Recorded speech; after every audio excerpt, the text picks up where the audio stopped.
is part of what Caleb's going through right now, and especially down the stretch, a product of his playing through back pain that's probably always going to be there, and it's just finally just built up. Yeah, I mean, I've obviously known Caleb close to 6 years and coached him for 3, and so I know what his character is. I know what a competitor he is. I'm sure there's some frustration in. There's times he hadn't been able to practice. There's times that it gets re-aggravated.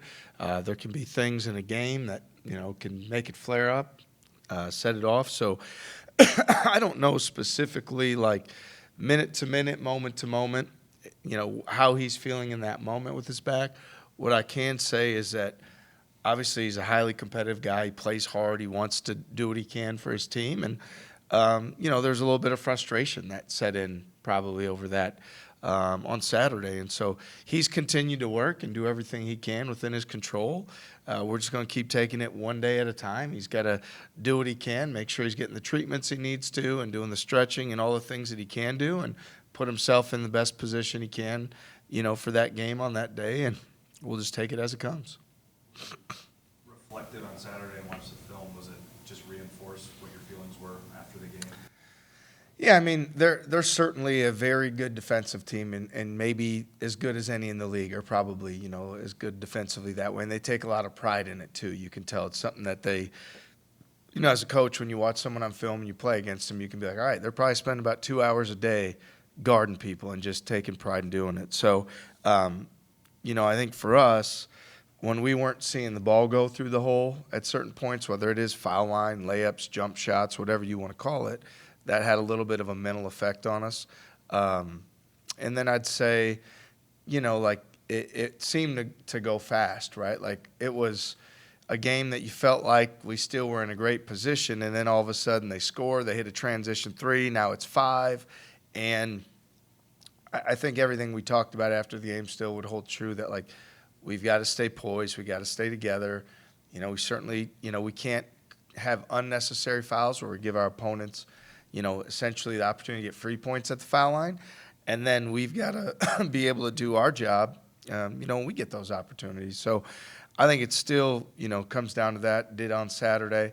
And I think, overall, when you look at our league, everybody talks about how good it is, and yet every day there's like a new talking point, right? Which, today is, wow, can you believe what happened last night in Lubbock? And it's like, yeah, absolutely I can. 100%, right? And so now they've got 3 top 15 wins at home, and then you look at it, and the team that currently sits in the bottom of the league standings right now, 2 weeks ago, beat the number 1 team in the country by 24 points. So the teams in the league are really good. The league's really strong.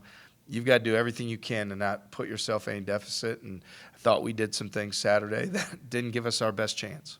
You talked about the unnecessary fouls. It seemed like between all the fouls at West Virginia and then some stuff on Saturday, the guys seemed to be bothered by the officiating. 1, how much do they have to put that away? And 2, not good or bad, but the way you guys want to play physical, how much can the way a game is called dictate what you're able to do?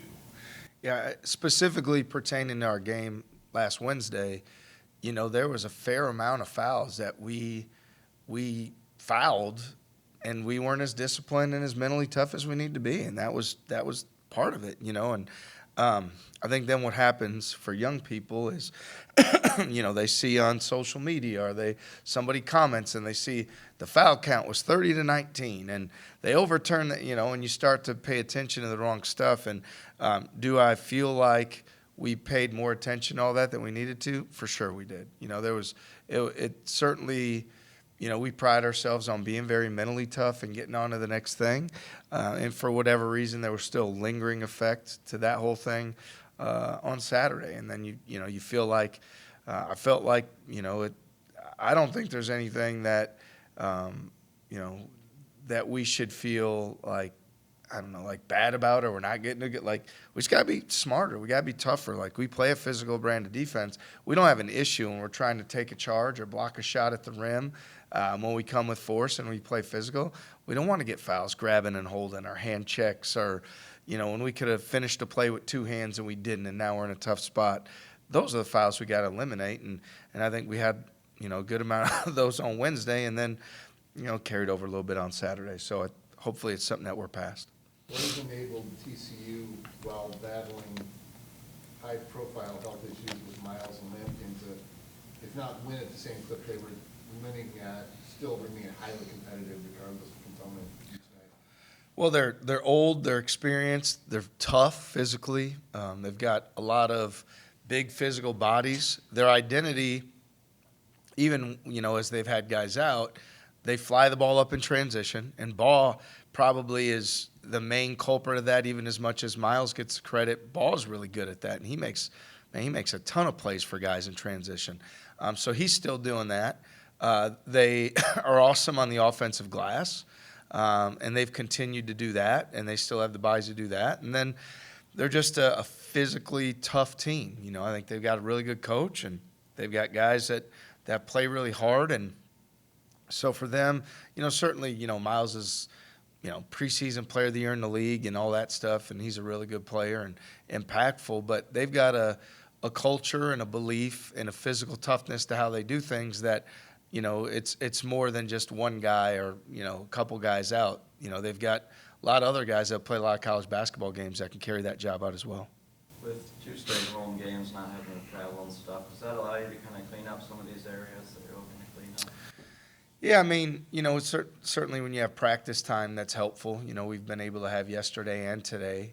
Some days or some games, like you get back late on Wednesday, it's hard to practice Thursday. It's just with the travel and things like that. So I'm always going to be somebody that believes you get better on the practice court, and what you do in practice carries over the game. So those are things we're certainly working on, I think.